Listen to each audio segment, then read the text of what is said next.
Nagkagirian ang mga pulis at mga taga-suporta nga po ni Makati Mayor Junjun Binay nang ihain at ipaskil na kanina sa labas ng City Hall ang panibagong suspension order laban sa alkalde. Kasunod ito, agad ding nanumpa sa ikalawang pagkakataon bilang acting mayor ang vice-alkaldeng si Kid Peña. Mula naman sa Makati City, may ulat on the spot si Mark Salazar. Mark? Connie, yung mga eksena dito buong umaga sa grounds, sa magkabilang building ng Old at New Makati City Hall ay repeat lamang ng mga eksenang nangyari nung unang suspension order laban kay Makati Mayor Junjun Binay. At pagkatapos nga niyang napanood ninyong kuha ni Haji Rieta alas 8 ng umaga kanina, ang magulo at tensyonadong paghahain ng suspension order sa tapat ng new building ng City Hall ay bago mag-alas 10 ng umaga, nanumpa naman bilang acting mayor si Kid Peña, si Vice Mayor Kid Peña para maging acting mayor ng lungsod. At dahil dyan ay naging problema rin yung dati na naging problema rito sa City Hall na nahinto ang serbisyo ng City Hall. Sarado ang roll-up doors, main doors ng main building. Walang pinapayagang makapasok kahit na yung mga empleyado ng Makati RTC ay hindi nakapagtrabaho dahil sa barikada ng both pulisya at ng mga supporters ni Junjun Binay dito sa quadrangle ng Makati City Hall.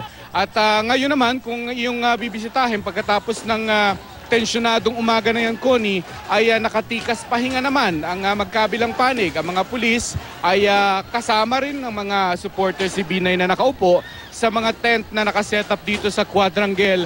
At wala ka na makikitang tensyon. Ang music ay isang lively, festive music na pinatutugtog pero hindi nangangahulugan na walang problema sa Makati City Hall dahil sa ngayon, ang bola ay dinala ng kampo ni Mayor Binay sa Court of Appeals dahil kagaya ng dating naging hakbang niya ay humingi siya ng petition for certiorari para questionin at ipawalang bisa ang suspension order ng ombudsman laban sa kanya. Connie? Yes, makikibalita lang din kami dun sa naganap na ikalawang beses na pag-oath taking nitong si Vice Mayor Kid Peña dyan. Ano ang naging scenario, Mark, nung nag-oath taking nga? Habang nag-oath taking, ano yung naging sentiment naman nitong mga taga-suporta? Kagaya rin ng dati, Connie, nandoon nakabilet yung panig naman ni Vice Mayor Kid Peña sa Old City Hall building at kasama niya yung kanyang mga supporters nang siya ay manumpa as acting mayor in the presence of a representative ng officiating officer, kung tawagin, ng DILG.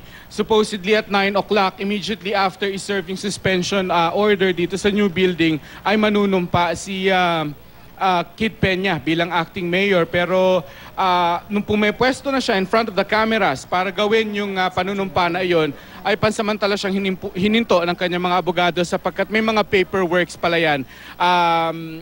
Connie, may affidavit na kailangan gawin yung officiating officer ng DILG at itong mga paperworks na ito kinailangan pa ng 30 minutes to accomplish bago siya muling lumabas sa hall ng old building para ipagpatuloy ang kanyang oath-taking, Connie. Yeah, so para lamang din sa kaalaman, Mark, ng ating mga manonood, nasaan na ngayon ang kampo ng mga Binay at nasaan din yung mga sumusuporta naman dito kay dating Vice Mayor Kid Peña or Acting Mayor Kid Peña?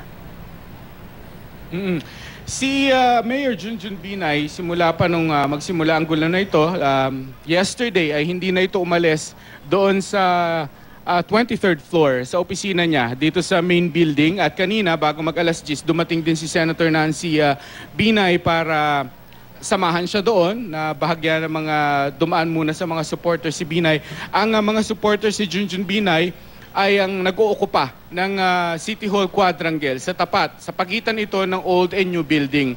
Ngayon yung mga taga-suporta naman ni Kid Peña, kagaya rin nung dati, nung unang mga eksena nung Marso ay nakasentro naman sa old City Hall building.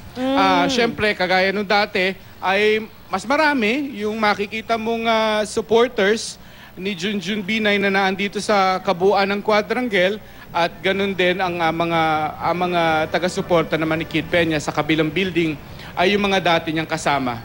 Oo, I can just imagine, Mark, yung kalituhan no mga Makati Police, no? Kung sino ba ang talagang susundin nila as of the moment dahil nakikita natin na bagamat magkalayo yung dalawang grupo ay nasa isang compound pa rin, Mark, no, so to speak. So papaano ngayon yung pinapagawan o ginagawang patakaran nito mga nagbabantay na pulis naman dahil sa alam naman natin talagang maaring magkagirian din miski yung mga supporters, Mark.